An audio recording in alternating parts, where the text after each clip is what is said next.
J'y suis enfin dans ma chambre au Japon. Nous sommes le 4, là, au moment où je vous parle, il est quasiment 22 h, nous sommes le 4 avril. Je suis parti le 1er, je suis arrivé le 2, donc ça fait 2 jours que je suis vraiment au Japon. Pouh, ce fut long comme arrivée, ce fut long et je suis là pour vous raconter tout ça. Malheureusement, j'ai pas d'image du tout parce que tout ce qui est vol, etc., je pouvais pas le filmer. Et après, en fait, j'étais juste crevé. Hier, je suis même pas sorti, juste pour aller me chercher à manger, mais sinon, j'ai rien fait d'autre. À part aujourd'hui, où je suis un peu plus sorti, mais comme il pleuvait, pareil, je pouvais pas le filmer. Donc, je vais vous raconter ça dans cette vidéo. C'est mon premier officiel journal de bord. Donc, je vous raconte déjà, la première chose, c'est tout ce qui est avion, donc le départ. Je vais à l'aéroport. J'arrive à 9 h du matin, mon vol est prévu à midi. Je fais tout ce qui est enregistrement. Pour la petite blague, il faut enregistrer sa valise, etc. J'étais avec mon père et ma mère, et mon père qui me dit putain, j'aurais pas réussi tout seul, c'est un peu galère. Et bon, moi, c'était facile, mais je me suis dit, si ça c'est galère, mais qu'est-ce qui arrive derrière? Mais c'est fou. Bref, tout se passe bien, on rentre dans l'avion, donc j'ai 13 h 20 d'heures de vol normalement. Sauf que le vendredi 1er avril, évidemment, il a fallu que ce soit le seul jour de l'année, au mois d'avril, où il neige. J'étais dans l'avion dès midi, même un petit peu avant, sauf que de midi à 14 h, l'avion n'a pas bougé parce qu'il fallait préparer tout ce qui est désivrage de l'avion, etc. à cause de la neige. Du coup, on a pris quasiment 2 h 15 de retard. Tout ça assis dans l'avion. On pouvait pas regarder de film, on pouvait rien faire parce que l'avion n'était pas encore décollé, était super long. Donc j'ai quasiment fait 16 heures de vol en tout, enfin 16 heures en tout dans l'avion. C'est la première fois que je faisais un long courrier et c'était très bizarre. Dès 17 h, tout le monde avait baissé les stores, il faisait nuit, mais il était que 17 h. Très dur de dormir, moi j'ai des grandes jambes, enfin ça rentrait pas et tout. En tout cas, c'était assez compliqué, mais j'étais content, j'étais très stressé. Vraiment, je vais pas mentir, j'étais très stressé, boule au ventre tout du long. On arrive, déjà au moment d'atterrissage, petite anecdote, il y a mon camarade à côté de moi qui vomit. Ah, je me dis, premier pas au Japon, c'est ça. Et là commencent les procédures de vérification. En amont, avant d'y aller, évidemment, j'avais plein de papiers à préparer. Et il y a eu environ 6 ou 7 entretien de vérification. Chaque étape te redemande à chaque fois les choses qu'ils ont déjà vérifiées avant. Pour être sûr, t'as vraiment une sorte de long couloir. Enfin, c'est très long, c'est très long. J'ai été vérifié, oui, au moins 3-4 fois pour quasiment les mêmes choses à un moment. Je me dis, mais ça sert à rien. Parce qu'à un moment, il faut que je fasse un test PCR. Et en fait, les tests PCR là-bas sont que salivaires. Du coup, on se retrouve chacun dans des cabines. J'ai pas pu prendre en photo, c'était interdit en photo, mais je voulais trop. Et en fait, on était avec notre truc, donc face mur, et on devait cracher. Et t'avais un mec qui devait vérifier si on avait assez craché. Et ensuite vient le moment où il faut attendre le résultat, et j'ai attendu 1 heure. En plus, la petite anecdote, c'est qu'ils appellent les numéros. Donc, au moment de la vérification de tout, pendant une des étapes, ils collent une étiquette autour de ton passeport. Voilà. Et en fait, ils appellent ce numéro. Donc là, en l'occurrence, c'est le 0321. J'appelle évidemment en japonais et aussi ils refont le même appel en anglais. Là, moi, je suis à 0300, je commence, on est à 0100. Du coup, il y a encore 150 numéros à passer au moins devant moi. Donc j'attends 1 heure, etc. Je sens que mon tour se rapproche. La fin des 200, c'est vraiment, on est à 290, 291.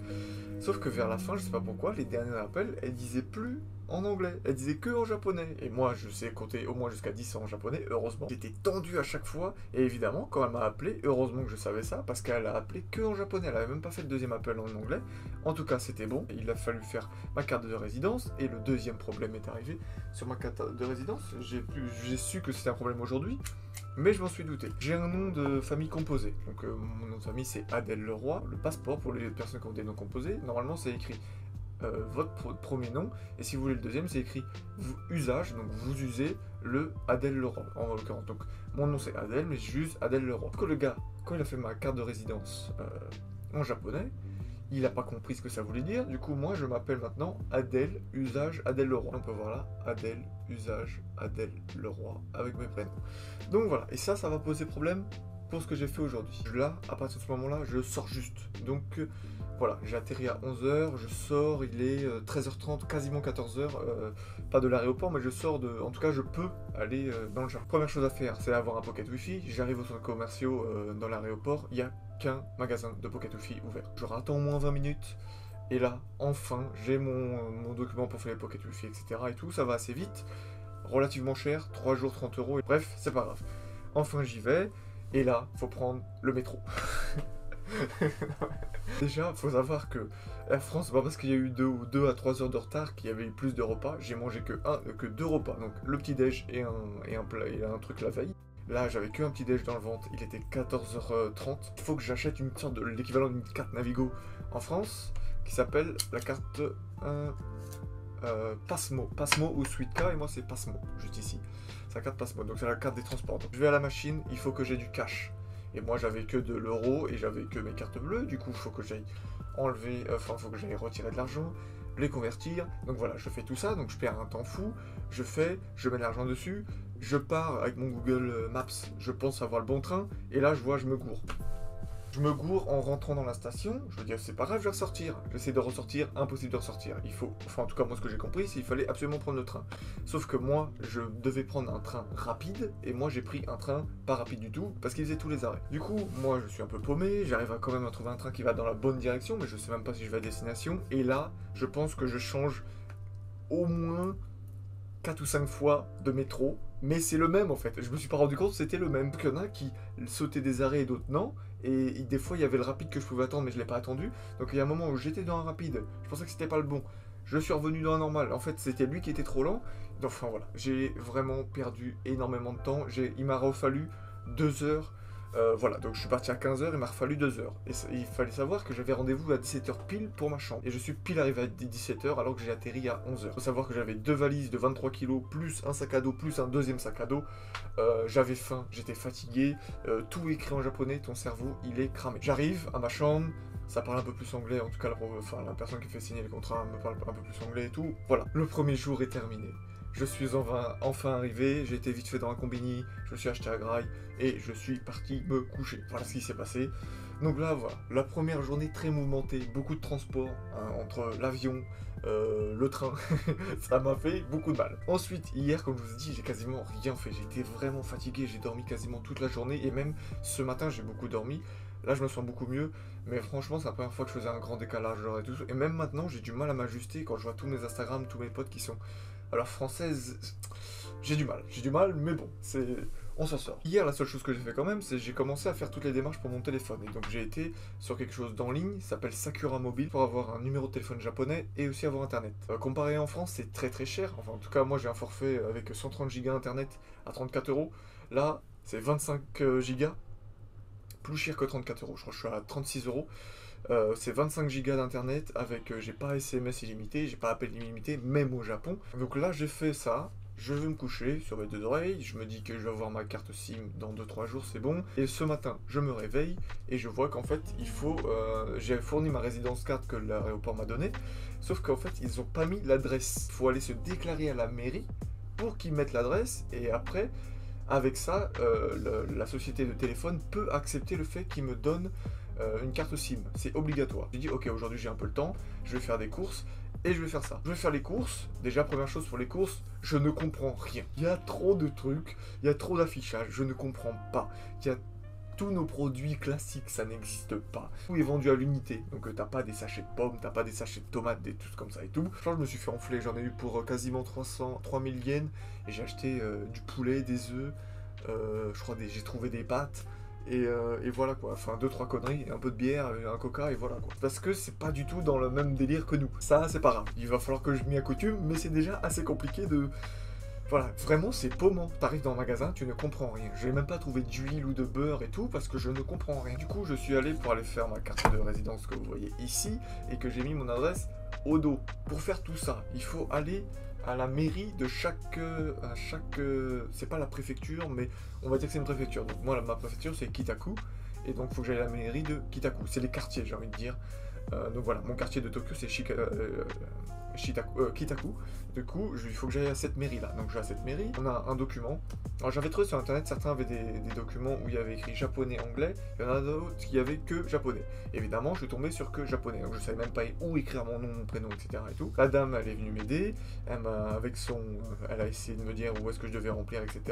Il fallait que j'ai préparé en avance mon nom de famille et mon prénom en katakana, etc. et tout. Donc je remplis tout et là, prendre un numéro et il faut attendre. Donc là, j'attends au moins 40 minutes, mon numéro c'était le 555. Sauf que eux, je savais pas dire 555 en japonais. Encore, ils auraient dit le 555 à la rigueur, oui, mais là, ils disaient 555. Au bout de 40 minutes, c'est mon tour. Et là, je tombe sur un mec qui parle pas du tout anglais, évidemment.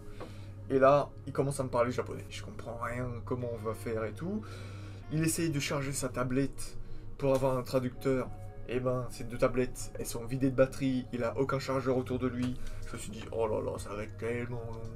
On arrive plus ou moins à s'en sortir, et jusqu'au moment où le nom arrive. Le problème du nom arrive, et du coup, là, on n'arrive vraiment pas à se comprendre. Moi, j'arrive à lui faire comprendre que non, usage, c'est pas mon nom. J'essaie de lui montrer avec mon passeport, il comprend rien. Le gars, il arrive, il avait rechargé une tablette plus loin, il vient me la chercher, il appelle une interprète française. Il ne comprend toujours pas le problème, parce que ça reste une interprète française. Japonaise, du coup, qui avec ses idées, entre guillemets, des noms et tout. Alors, au Japon, ça n'existe pas ce que j'ai, moi. Du coup, elle comprend pas, et elle me dit, mais dans tous les cas, c'est écrit sur votre carte, donc maintenant, il faut écrire tout ça. Sauf qu'il faut écrire tout ça, mon nom, et mes deux prénoms aussi. Oh, j'ai voulu mourir. Il a fallu du temps, il a fallu que j'écrive des trucs, il m'a fait des photocopies, je savais même pas. Et moi, je disais juste oui à ce qu'il me disait. J'essayais de mon mieux. Est-ce que vous avez besoin de ça?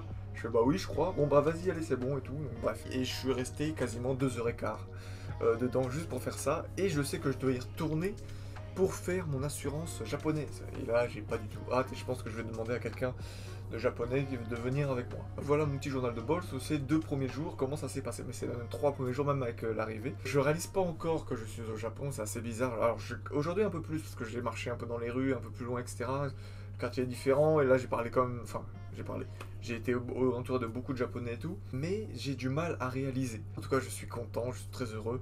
Demain, je vais à un rassemblement de Français dans un bar qui font une sorte d'échange français-japonais, donc je vais essayer de rencontrer des gens à ce moment-là. Et je commence les cours le 7 avril, et j'espère aussi rencontrer des gens, parce qu'actuellement, le seul petit défaut que je vais avoir là, c'est que je suis seul, et ça, j'aime pas. Donc voilà mes péripéties. Petit fun fact à vous montrer ça.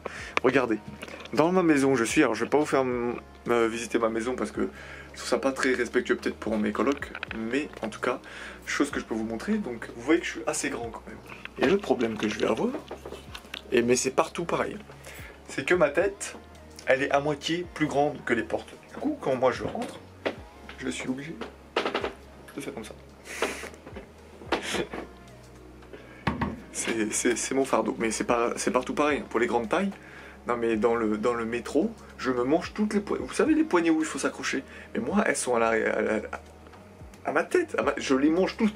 Genre à chaque fois que je m'assois et je me lève, je me prends ça dans la tête. Les panneaux de publicitaire dans chaque truc du métro, je me les prends dans la tête. Je prends tout dans la tête. Et là par exemple, la personne qui m'a fait signer le papier, elle s'est pas rendu compte que j'étais très grand dans ma chambre. On a été dans la rue, mais elle fait 1m12. Ils font tous 1m12. Je suis plus grand que tout le monde. Quasiment, j'ai vu une personne à ma taille aujourd'hui, et qui était japonais. Sinon, les étrangers sont plus ou moins à ma taille, mais voilà. Voici les fun facts. J'ai d'autres petits fun facts. Par exemple, quand j'ai découvert les toilettes, les clichés des toilettes, j'ai vu la télécommande. Déjà, ils ont un siège chauffant. Déjà, c'est magnifique. Et ensuite, par contre, la télécommande a tous les boutons, mais je sais même pas ce qu'il veut dire. Jamais j'utilise ça actuellement, mais c'est pas possible. J'ai trop peur qu'il arrive quelque chose de bizarre. Ah, c'est mort, c'est mort, c'est mort. Donc voilà tous les fun facts. En tout cas, actuellement, je suis très content. J'ai pas fait grand chose, j'ai pas visité demain. Normalement, il fait beau, je vais essayer de visiter. S'il fait pas beau, ça va être plus compliqué. Mais voilà. N'hésitez pas à me poser des questions, n'hésitez pas à me donner des conseils si vous avez déjà été au Japon ou si vous avez entendu parler de choses. En tout cas, je vous remercie. N'hésitez pas à vous abonner, etc. Abonnez, lâchez des commentaires, lâchez des j'aime pour que plus de personnes voient, partagez. Je vais vous mettre mon Instagram si vous voulez me poser des questions directement, si vous voulez venir au Japon et tout. Voilà, si vous voulez des vidéos conseils, voilà, vous me dites tout. Je vous dis à la prochaine, merci pour tout.